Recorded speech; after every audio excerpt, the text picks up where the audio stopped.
Ouais, bonjour les amis, aujourd'hui je vous propose de lire la deuxième moitié du chapitre 17 du Lévitique qui, vous allez voir, mérite aussi une certaine considération en parlant des versets 19 à 37. Gardez mes lois.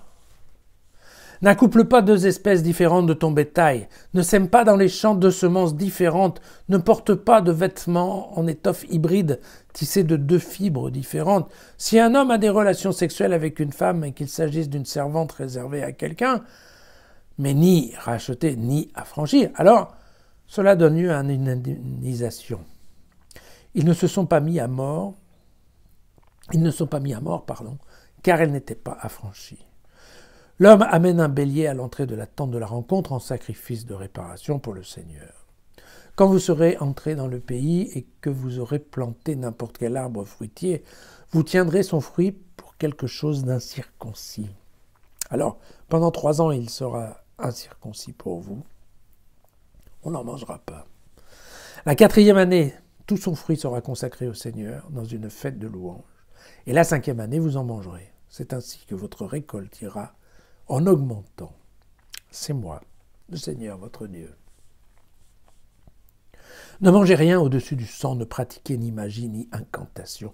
Ne taillez pas en rond le bord de votre chevelure et ne supprime pas ta barbe sur les côtés. Ne vous faites pas d'incision sur le corps à cause d'un défunt et ne vous faites pas dessiner de tatouage. C'est moi le Seigneur. Ne déshonore pas ta fille en la prostituant, de peur que le pays ne se prostitue et qu'il ne se remplisse d'impudicité. Ne pratiquez pas la divination, n'y recourez pas, car cela vous rendrait impur. C'est moi, le Seigneur votre Dieu. Lève-toi devant des cheveux blancs et sois plein de respect pour un vieillard. C'est ainsi que tu auras la crainte de ton Dieu. C'est moi, le Seigneur. Et quand un émigré viendra s'installer chez toi dans votre pays, vous ne l'exploiterez pas, cet émigré installé chez vous. Vous le traitez comme un indigène, comme l'un de vous. Tu l'aimeras comme toi-même. Car vous-même avez été des émigrés dans le pays d'Égypte. C'est moi, le Seigneur, votre Dieu. Ne commettez pas d'injustice dans ce qui est réglementé, dans les mesures de longueur, de poids, de capacité. Ayez des balances justes, des poids justes, un épha juste et un juste. C'est moi le Seigneur, votre Dieu, qui vous ai fait sortir du pays d'Égypte. Gardez toutes mes lois, toutes mes coutumes, mettez-les en pratique. C'est moi, le Seigneur.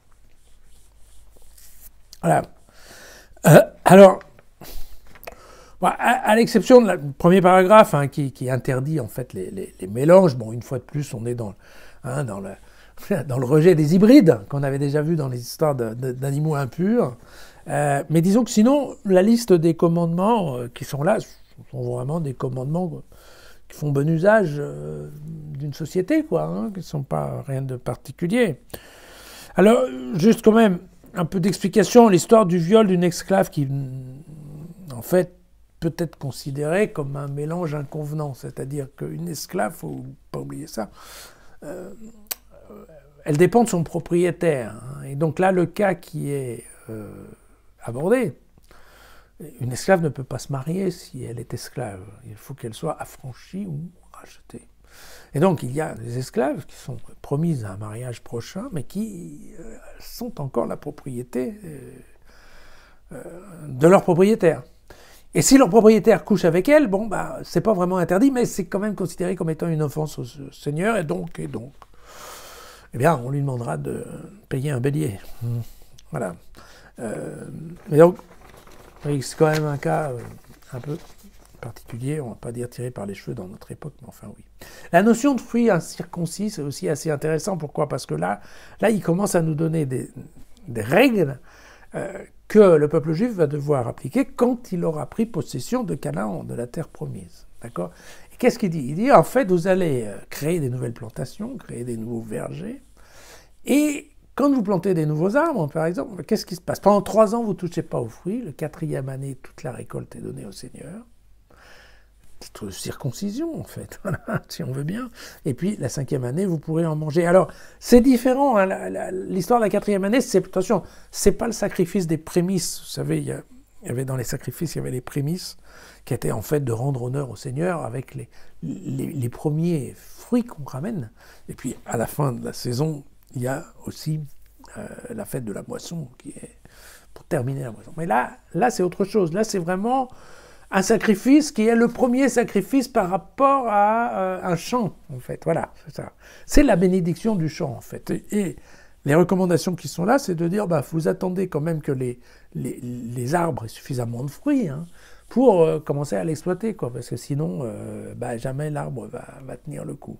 Vous voyez, il y a un peu d'agriculture et de bon sens agricole, avec une idée qui est qu'il faut bénir un nouveau champ, mais de la façon dont on peut bénir des récoltes où, je vous rappelle qu'encore aujourd'hui, on bénit un nouveau bateau. Hein, donc, on est quand même un peu là-dedans. Le passage sur l'émigré.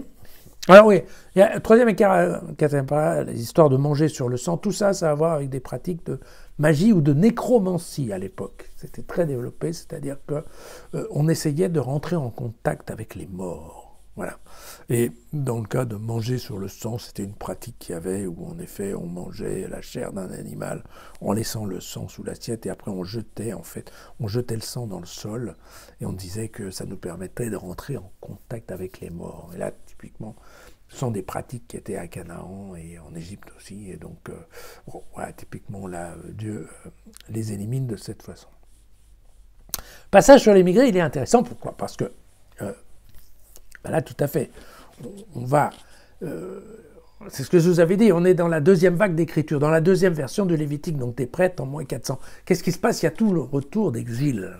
D'accord ? Donc des émigrés, ça, il y en a plein. Hein. Et donc, quelque part, l'idée qui est développée ici par les prêtres, c'est une synthèse en fait entre la partie du Code de l'Alliance et la partie du Code deutéronomique, avec les obligations plus ou moins fortes par rapport aux émigrés. Et là, c'est un petit peu ce qu'on a vu hier, c'est l'idée du... on retrouve, si vous voulez, l'interdiction de spolier, ça on a dans l'Exode 22, spolier l'émigré.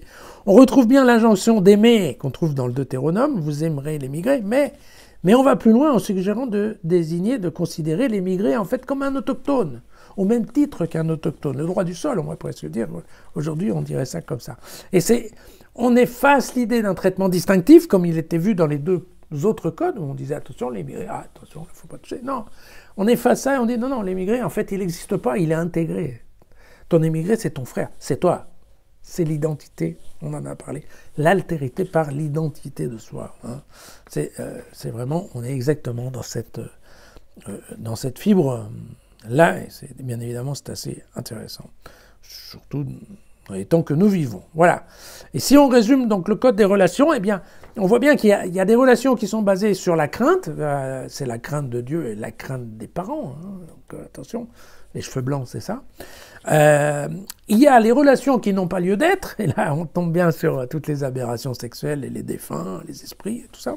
Et puis les relations avec les semblables qui sont en effet le jour à jour hein, de toute société qui, si elle veut bien se développer, il faut qu'elle soit pacifique, il faut qu'elle s'entende bien, et donc pour ça il suffit de considérer les autres comme étant en fait ses frères. Voilà. En fait, donc voilà, donc c'est dans ce sens-là où le Lévitique est quand même une belle histoire, et on voit que ça va plus loin qu'une belle histoire. On comprend bien que voilà, là, sur ce sujet-là, Jésus est quand même en accord complet avec cette partie du Lévitique. Hein. Quand même, faut voir que là, il n'y a pas opposition entre les deux, bien au contraire. Voilà, à demain.